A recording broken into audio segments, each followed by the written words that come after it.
నమస్కారం LJ news కి స్వాగతం. హెడ్లైన్ చూద్దాం. భూతాపంతో విస్తరిస్తున్న హిమాలయ సరస్సులు. కోమటిరెడ్డి బ్రదర్స్ పై రేవంత్ రెడ్డి ప్రశంసలు. రానున్న 5 రోజులు మరింత వేడి. చంద్రబాబుకు పరిపూర్ణానంద షాక్. చిరంజీవిపై మాటల దాడితో వైసీపీ తప్పిదం చేసిందా? విస్తృతమైన హిమనీ నదాలు మంచు కవచం వల్ల హిమాలయ పర్వతాలను మూడో ధ్రువం అని పిలుస్తారు. భౌతిక లక్షణాలు, సామాజిక ప్రభావాల పరంగా ప్రపంచ వాతావరణంలో మార్పులు అత్యంత సున్నితంగా ఉంటాయి. 18వ శతాబ్దంలో పారిశ్రామిక విప్లవం ప్రారంభమైనప్పటి నుంచి హిమనీ నదాలు తిరోగమనం, సన్నబడ్డం వంటి అపూర్వమైన మార్పులను ఎదుర్కొంటున్నాయని ప్రపంచవ్యాప్తంగా నిర్వహించిన పలు పరిశోధనలు వెల్లడించాయి. ఈ తిరోగమనం హిమాలయ ప్రాంతాల్లో కొత్త సరస్సులు ఏర్పడడానికి, ఇప్పటికే ఉన్నవాటి విస్తరణకు దారితీస్తోందని భారత అంతరిక్ష పరిశోధన సంస్థ ఇస్రో తాజా అధ్యయనం హెచ్చరించింది.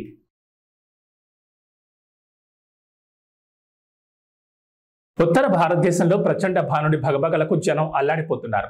వేడి గాలులు ప్రజలను ఇబ్బందులు గురిచేస్తున్నాయి. దీని నుంచి ఇప్పట్లో ఉపశమనం లభించే అవకాశం లేదని భారత వాతావరణ శాఖ పేర్కొంది. రాబోయే 5 రోజుల పాటు తూర్పు భారతదేశంలోని చాలా ప్రాంతాల్లో వేడి గాలులు కొనసాగుతాయన్నారు. పశ్చిమ బెంగాల్, ఒడిశా, జార్ఖండ్, బీహార్లోని కొన్ని ప్రాంతాల్లో వేడి తరంగాల పరిస్థితులు నెలకొని ఉన్నాయి. అలాగే అధిక తేమ కారణంగా కోస్తా ఆంధ్రప్రదేశ్, తమిళనాడు, పుదుచ్చేరి, కర్ణాటక, గోవా, కేరళ, పశ్చిమ బెంగాల్, బీహార్లోని ప్రజలు అలర్ట్గా ఉండాలని వాతావరణ శాఖ సూచించింది.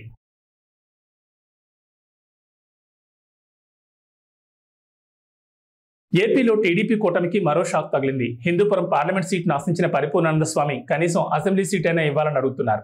రెండింటిలో ఏదో ఒకటి ఇవ్వాలని ఆయన గట్టిగానే డిమాండ్ చేస్తున్నారు. పొత్తులో భాగంగా టికెట్ దక్కుతుందని, ఎంపీ అవుతానని గట్టి నమ్మకం ప్రదర్శించారు పరిపూర్ణానంద. కానీ ఈ పరిధిలోని 2 టికెట్లు టీడీపీకి దక్కాయి. ఎంపీ టికెట్ టీడీపీ అభ్యర్థి బీకే పార్థసారథికి దక్కింది. దీంతో ఇండిపెండెంట్గా రంగంలోకి దిగేందుకు స్వామి సిద్ధమయ్యారు. అభ్యర్థుల మార్పు సమాచారంతో స్వామి పరిపూర్ణానంద ఇటీవల చంద్రబాబును కలిశారు. ఆయన టీడీపీలో చేరతారని చాలా బలంగా వినిపించింది. అయితే ఎంపీ టికెట్ తనకు ఇవ్వాలని, లేకపోతే ఇండిపెండెంట్గా పోటీ చేస్తారని బాబుకు స్వామి చెప్పారట. ఈ పరిణామంతో టీడీపీలో కలవరం మొదలైంది. ఎలాగైనా బీజేపీతో మాట్లాడి స్వామిని ఒప్పించాలని చంద్రబాబు భావిస్తున్నారట. భారతీయ జనతా పార్టీ చేతులు ఏం లేదు. మీరు చూస్తున్నారు, అనపర్తి విషయంలోనే ఇటు మార్చి అటు మార్చి టీడీపీ వ్యక్తిని అక్కడికి పంపించి అక్కడి నుంచి నడిపించాలి. కాబట్టి ఈరోజు జరిగే వాతావరణం అంతా కూడా ఒక పురంధేశ్వరి గారు, చంద్రబాబు నాయుడు గారు, వీళ్ళ మధ్యలోనే అన్ని జరుగుతూ ఉన్నాయి. మోడీ గారికి, అమిత్ షా గారికి వాళ్ళకి దేశవ్యాప్తంగా ఉన్న వాళ్ళ సమస్యల్లో వాళ్ళు తిరుగుతున్నారు, కొట్టుమిట్టాడుతున్నారు. కాబట్టి ఇక్కడ ప్రధానంగా వాళ్ళిద్దరే. కాబట్టి వాళ్ళిద్దరినీ మనం ఏమడుగుతున్నా, మీ పేరు ప్రపోజల్లో పెట్టాము, మీ పేరు చెప్పాము, వాళ్ళు ఒప్పుకోలేదు, కొంత దీనికి కారణం అది కాదు, ఏవో చెప్పుకుంటూ వాయిదా వేస్తూ వచ్చారు. కాబట్టి నేను కూడా ఇప్పటికీ కూడా నేను ఎవరినీ విమర్శించట్లేదు. ఎందుకంటే పార్టీలు వాళ్ళ ఇష్టం. ఇప్పుడు నేను సీటు కోసం నేను అడిగాను, అది వాళ్ళు ఇష్టమైతే ఇస్తారు, ఇష్టం లేకపోతే ఇవ్వరు. కానీ ఇండిపెండెంట్గా పోటీ చేయాలా లేదా అనేది నా ఇష్టం. మెగాస్టార్ చిరంజీవి రాజకీయాలకు దూరంగా ఉంటున్నారు. అయితే తన తమ్ముడు పవన్ కు మాత్రం మోరల్ సపోర్ట్ ఇస్తున్నారు. దీంతో వైసీపీ చిరంజీవిపై మాటలు దాడి చేసింది. ఇది తీవ్ర విమర్శల పాలవుతోంది. చిరంజీవి ఎన్డీఏ కూటమి అభ్యర్థులకు మద్దతు ప్రకటించడాన్ని సజ్జల రామకృష్ణారెడ్డి, పేర్ని నాని తీవ్రంగా వ్యతిరేకించారు. అటు వైసీపీ నేతలు కూడా చిరంజీవిపై విమర్శలు డోస్ పెంచుతున్నారు. జనసేన పార్టీకి 5 కోట్ల విరాళం ఇచ్చి చిరంజీవి తన మొదటి స్టెప్లో మద్దతు ప్రకటించారు. ఎన్డీఏ అభ్యర్థులు గెలవాలని ఆకాంక్షించి తన పూర్తి మద్దతు ప్రకటించారు. అయితే పవన్తో పాటు ఇప్పుడు చిరంజీవి పైన ఇలా వైసీపీ దాడి చేయడంతో మెగా ఫ్యాన్స్, మూవీ లవర్స్ నుంచి వ్యతిరేకత వస్తున్నట్లు సమాచారం. దీన్ని టీడీపీ అధినేత చంద్రబాబు తన ప్రసంగంలో ప్రస్తావిస్తున్నారు.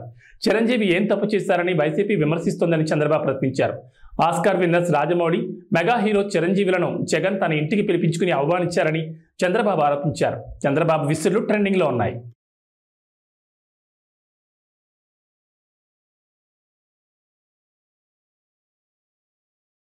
కడప జిల్లా ఒంటిమిట్టలో సీతారామ కళ్యాణం నిర్వహించున్నారు. సాధారణంగా అన్ని ఆలయాల్లో శ్రీరామనవమి రోజున కళ్యాణం జరుపుతారు. ఇక్కడ మాత్రం నవమి తర్వాత చతుర్దశి రోజున పండు వెన్నెల్లో స్వామివార్ల పెళ్లి వేడుక నిర్వహిస్తారు. ఇప్పటికే అధికారులు అన్ని ఏర్పాట్లు పూర్తి చేశారు.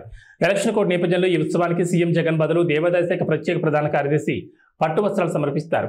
ఈ సాయంత్రం 6:30 నుంచి రాత్రి 8:30 వరకు ఈ కార్యక్రమం కొనసాగుతుంది.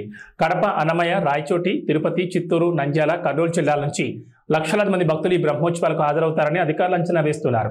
కళ్యాణోత్సవాన్ని నేరుగా తిలకించలేని వారి కోసం 28 LED స్క్రీన్లను అమర్చారు. గ్యాలరీలో ఉండే భక్తులకు ఉపశమనం కలిగించడానికి 200కు పైగా ఎయిర్ కూలర్లను అందుబాటులో ఉంచారు. సీతారాముల కళ్యాణోత్సవానికి విచ్చేసే ప్రతి భక్తుడికి గ్యాలరీలోని తలంబ్రాలు, శ్రీవారి లడ్డూ ప్రసాదాలను అందిస్తారు.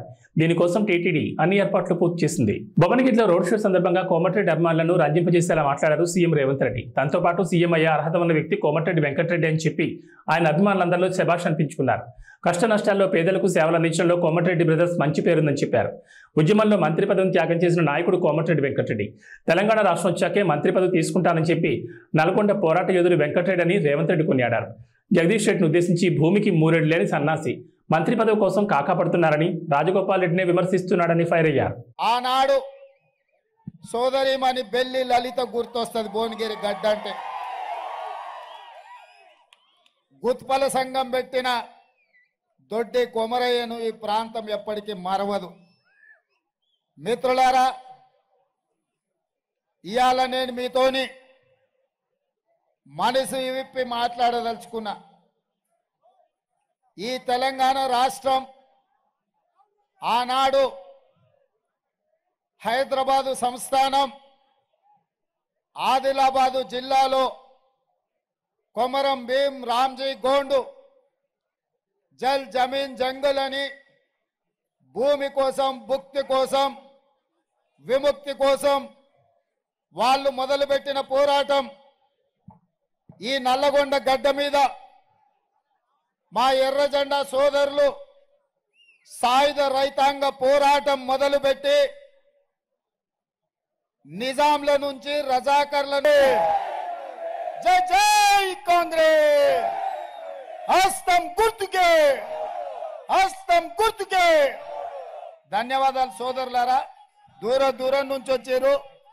ఈ ఉత్సాహంలో ఎక్కువ స్పీడ్గా ఓకర్రి, జాగ్రత్తగా ఓన్రి. ఎన్నికల వరకు గ్రామాలల్లో కంచేసి బూతుల కాడ కాపలా కాసి గెలిపించండి. మళ్ళా భువనగిరికి వచ్చి మిమ్మల్ని కలిసి మీతో సావధానంగా మాట్లాడతాను తెలియజేస్తూ మీ అందరి దగ్గర సెలవు తీసుకుంటున్నా. మిత్రులారా, మీరు ఒక్క 10 నిమిషాలు నిశ్శబ్దంగా సావధానంగా వింటే, మరా 15 నిమిషాలు సావధానంగా వినాల్సిందిగా మిత్రులను కోరుకుంటూ, నల్గొండ జిల్లా అన్నా, భువనగిరి ప్రాంతం అన్నా, సర్దారు సర్వాయి పాపన్న గౌడు మొట్టమొదట గుర్తొస్తాడు. దొడ్డి కొమరయ్య గుర్తొస్తాడు. చాకలి ఐలమ్మ గుర్తొస్తుంది. రావి నారాయణ రెడ్డి గుర్తొస్తాడు. బద్దం నరసింహారెడ్డి గుర్తొస్తాడు. మల్లు స్వరాజ్యం గుర్తొస్తుంది. ఆరుట్ల రామచంద్రారెడ్డి గుర్తొస్తాడు. ఆరుట్ల కమలాదేవి గుర్తొస్తుంది. ధర్మ భిక్షం గుర్తొస్తాడు. కొండా లక్ష్మణ్ బాపూజీ గుర్తొస్తాడు. ఆనాడు సోదరిమణి బెల్లి లలిత గుర్తొస్తుంది. భువనగిరి గడ్డ అంటే గుత్పల సంఘం పెట్టిన దొడ్డి కొమరయ్యను ఈ ప్రాంతం ఎప్పటికీ మరవదు. మిత్రులారా, ఇవాళ నేను మీతోని మనసు విప్పి మాట్లాడదలుచుకున్నా.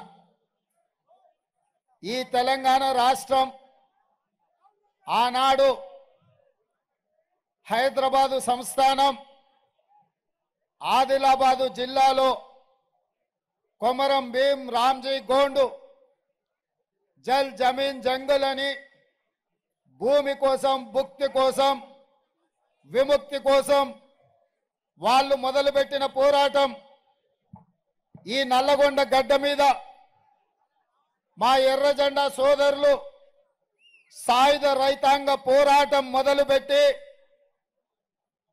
నిజాంల నుంచి, రజాకర్ల నుంచి హైదరాబాదు సంస్థానానికి విముక్తి కలిగించారు. ఈ గడ్డ పోరాటాలకు స్ఫూర్తి. ఈ గడ్డ బానిసతత్వానికి అడ్డంగా నిలబడి నీ బాంచం దొరా అనే విధానాన్ని స్వస్తి పలికి ఈ ప్రాంతాన్ని దొరల గడీల నుంచి బంధ విముక్తుల్ని చేసింది ఈ ప్రాంతం. మరి ఇవాళ కుంభం అనిల్ రెడ్డి అధ్యక్షతన చామల కిరణ్ రెడ్డి పార్లమెంట్ నామినేషన్ కి నాతో పాటు పెద్దలు కోమటిరెడ్డి వెంకటరెడ్డి గారు, కోమటిరెడ్డి రాజగోపాల్ రెడ్డి గారు, వేముల వీరేశం గారు, మందుల సామెల్ గారు, సోదరుడు మల్రెడ్డి రంగారెడ్డి గారు, కొమ్మూరు ప్రతాప్ రెడ్డి గారు, అదేవిధంగా జిల్లా పార్టీ అధ్యక్షులు, మండల పార్టీ అధ్యక్షులు, గ్రామ శాఖ అధ్యక్షులు, కాంగ్రెస్ పార్టీ కార్యకర్తలతో పాటు పెద్దలు, సిపిఐ నాయకులు, మల్లా పల్లా వెంకటరెడ్డి గారు, అదేవిధంగా చెప్తాను జర్రాగు, మీ అందరినీ ఉదయం నుంచి ఉత్సాహపరిచి మీలో ఒకటిగా ఉన్న బీర్ల ఐలయ్య గారు, కుంభం అనిల్ రెడ్డి గారు ఇంత పెద్ద కార్యక్రమాన్ని ఏర్పాటు చేసి భువనగిరి కోట కాంగ్రెస్ కంచు కోట నిరూపించినందుకు మీకందరికీ మనస్ఫూర్తిగా అభినందనలు మిత్రులారా. తెలంగాణలో మరో 4 రోజులు అక్కడక్కడ మోస్తరు వర్షాలు కురిసే అవకాశం ఉందని హైదరాబాద్ వాతావరణ కేంద్రం వెల్లడించింది. ఇవాళ ఆదిలాబాద్, ఆసిఫాబాద్, మంచిర్యాల, నిర్మల్, నిజామాబాద్, జగిత్యాల, సిరిసిల్ల, భువనగిరి, హైదరాబాద్, సంగారెడ్డి, సూర్యాపేట, హనుమకొండ జిల్లాలో వర్షాలు కురుస్తాయని తెలిపింది. ఉరుములు, మెరుపులతో పాటు గంటకు 30 నుంచి 40 కిలోమీటర్ల వేగంతో ఈదురుగాలులు వీస్తాయని పేర్కొంటూ ఎల్లో అలర్ట్ జారీ చేసింది.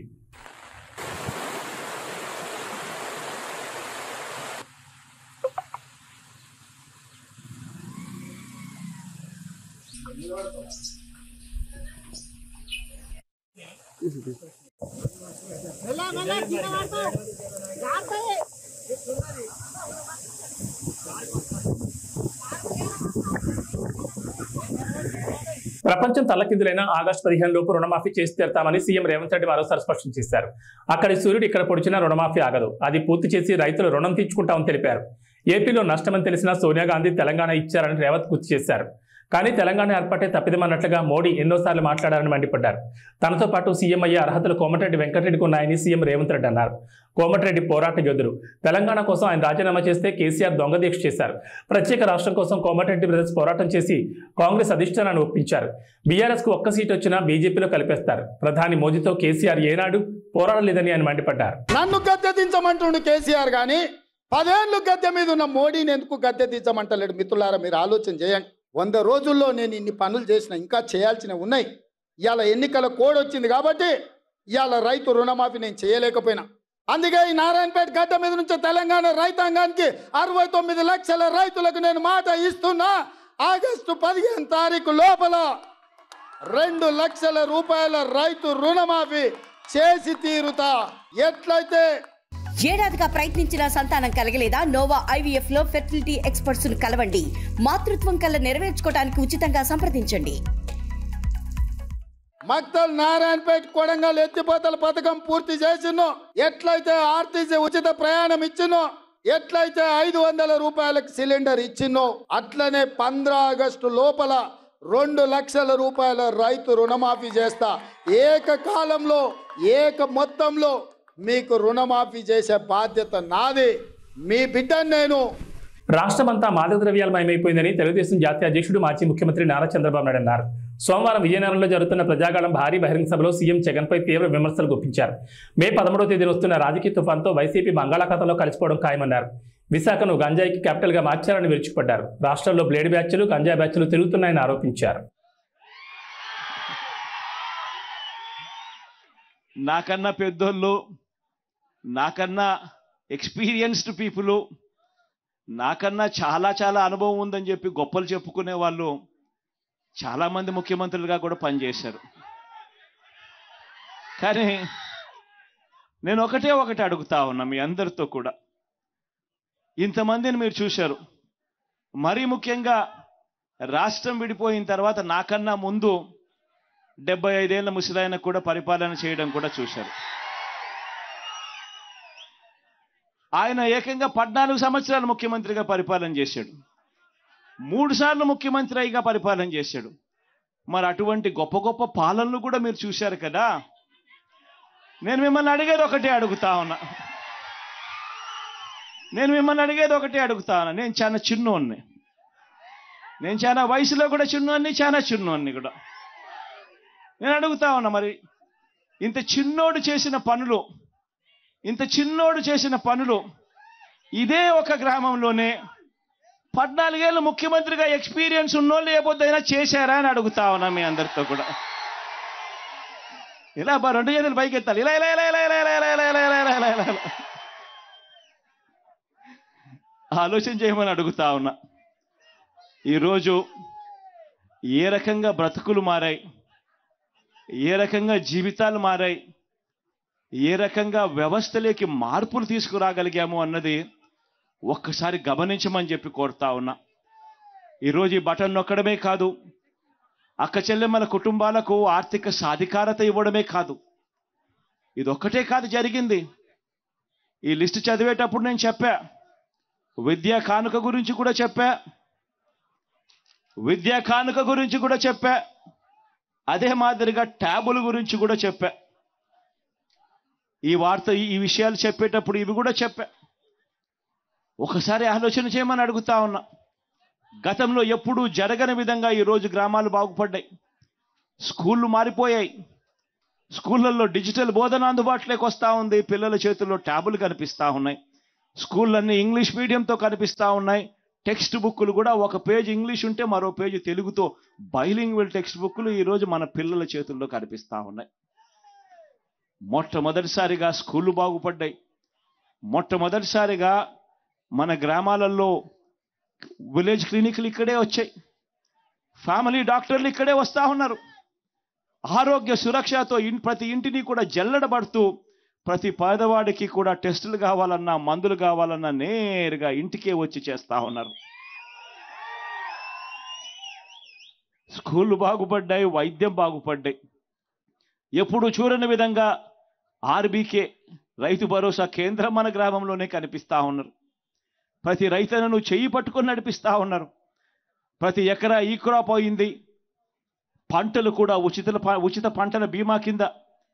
ఇంతకు ముందు అయితే పంటల బీమా ఎలా చేసుకోవాలన్నా కూడా చాలా మందికి తెలియదు.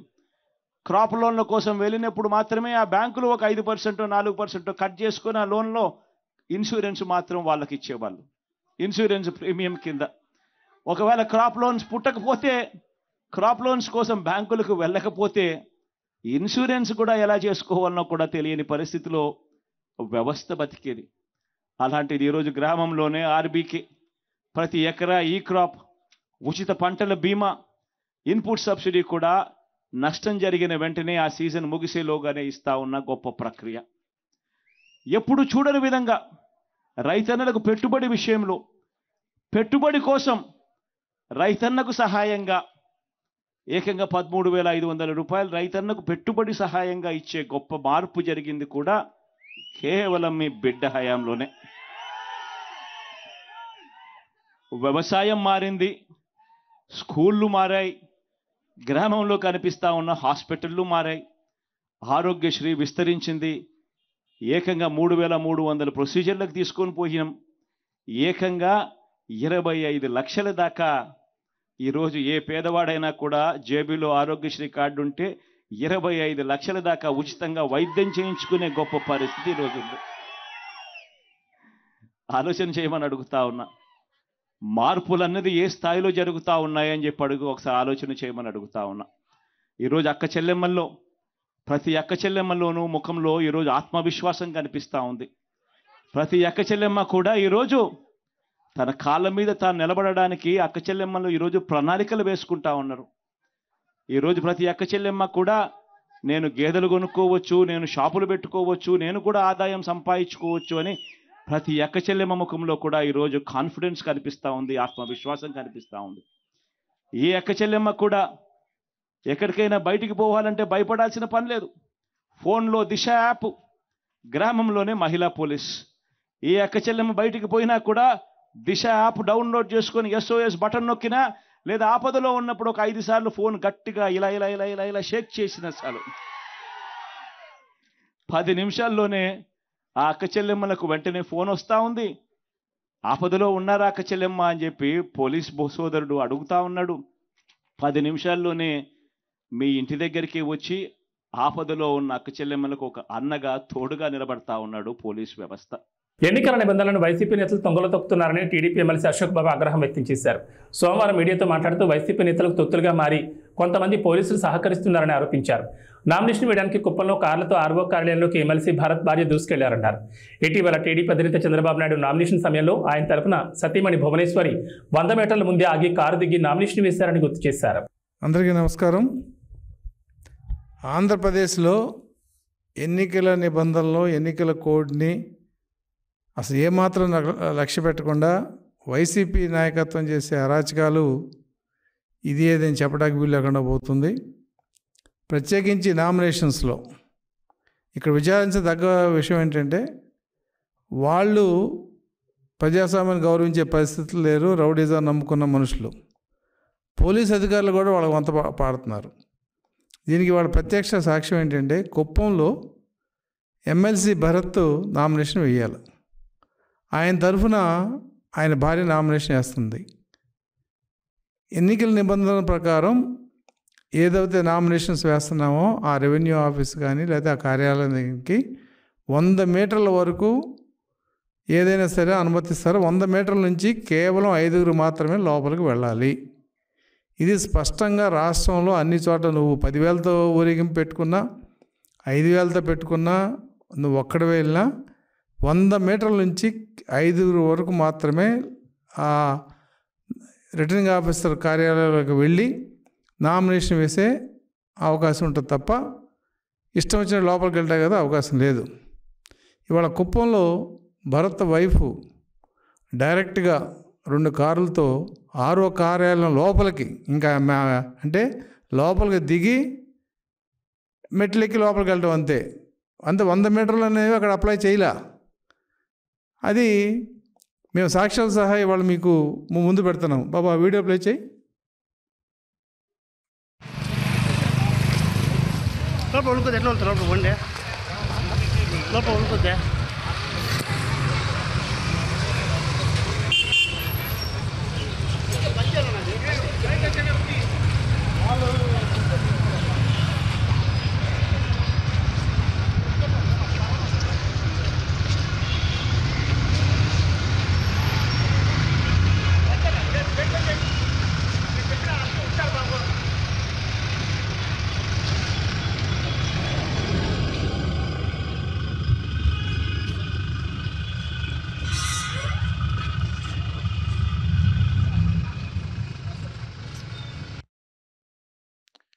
ఇది పరిస్థితి.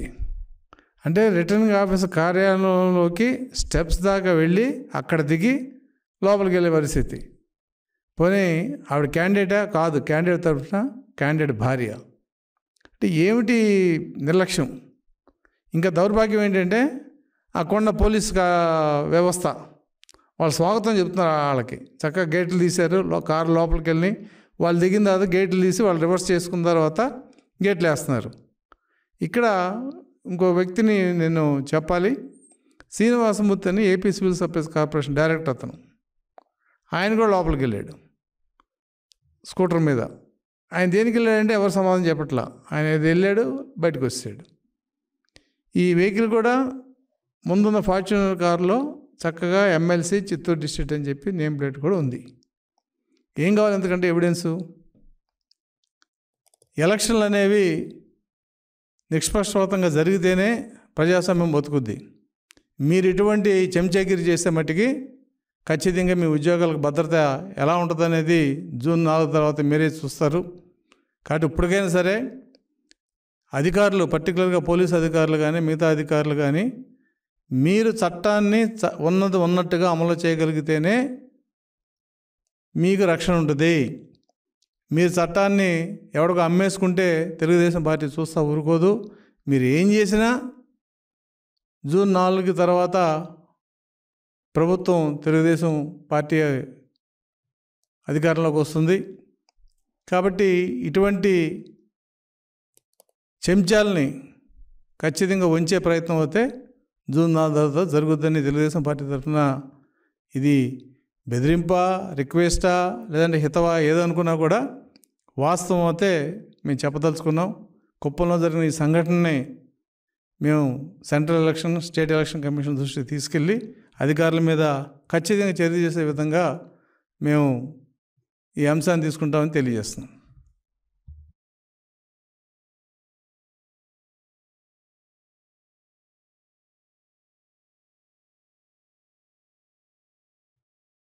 ఏబీ బులెటిన్ విశేషాలు. నమస్కారం.